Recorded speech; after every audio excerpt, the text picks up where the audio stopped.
The importance of diversity in biology can't be underestimated. After all, it is a diversity in populations that enables them to survive a changing environment.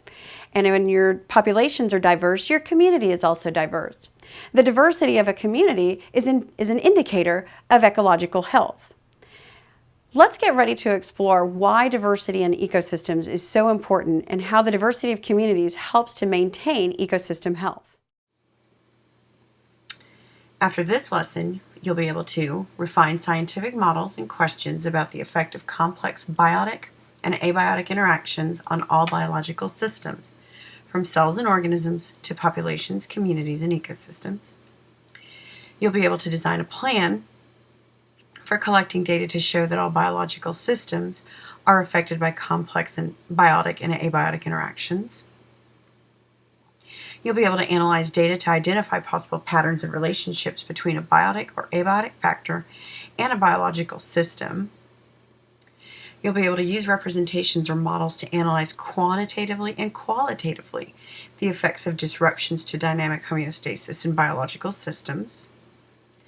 You'll be able to justify the selection of the kind of data needed to answer scientific questions about the interaction of populations within communities. You'll be able to predict the effects of a change in the community's populations on the community.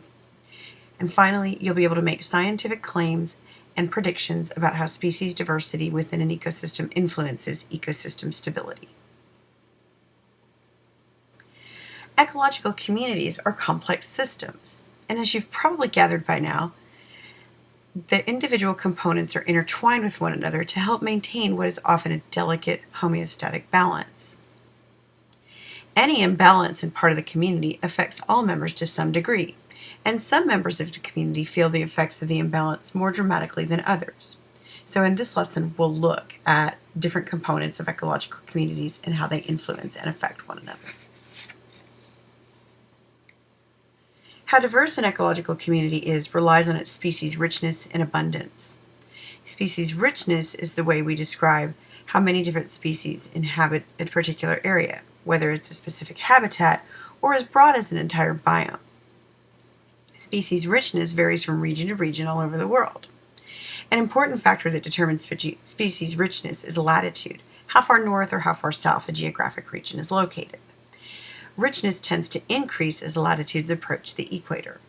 This is because the regions of the world nearer the equator have warmer temperatures, large amounts of precipitation, and consistent climate year-round. And the poles of the Earth will have the lowest species richness due to cold temperatures, reduced precipitation events, and limited light availability. Relative species abundance refers to the numbers of individuals in a species relative to all the other individuals of the other species within a specific habitat or biome. And both richness and abundance are critical to the maintenance of homeostasis in ecosystems.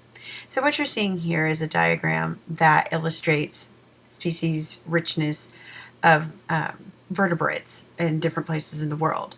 The more species richness that exists is found in the regions where the red coloration is, and then that richness decreases as we go from red to yellow to green to blue, and gray obviously is going to have the least amount of species richness. There are specific categories of species in an ecosystem that act as environmental health indicators. A keystone species is the best example. Keystone species are those species whose presence is vital to maintaining biodiversity in an ecosystem. Okay, so notice that all the other components of the ecosystem rely on the keystone species. Keystone species are those species whose presence is vital to maintaining biodiversity in an ecosystem. Without them, the entire ecological community collapses and the ecosystem falls out of balance. Which means that the homeostasis of that ecosystem then becomes disrupted. So let's examine a famous example of a keystone species. One of the most famous examples of a keystone species is the sea otter, which lives along the coast of the North Pacific Ocean. The sea otter, species Enhydrolutris, is critically important to the balance of this particular ecosystem, as it is a keystone a keystone predator for the ecosystem it shares with the other marine life, namely sea urchins and kelp forests. Sea otters prey on sea urchins, and the sea urchins consume the kelp, and specifically they consume the holdfasts of the kelp. These kelp forests serve as shelter for multiple fish and shellfish species. So without the kelp forests, the primary productivity, which is the amount of carbon fixed by photosynthesis, declines. Food and shelter sources for multiple other species decreases, and this causes a ripple effect on the rest of the ecosystem. So the fact that the sea otter preys on the urchins is critical to the health of this particular marine ecosystem. And just so you know, the arrows that are pointing from the kelp to the urchin, from the urchin to the sea otter, indicate the flow of the energy. So please understand that the kelp is not eating the sea urchin, but the sea urchin is eating the kelp, and that the otter is eating the sea urchin. So let's talk about another way that ecosystems can be disrupted, and that the homeostasis of those ecosystems can be thrown out of balance.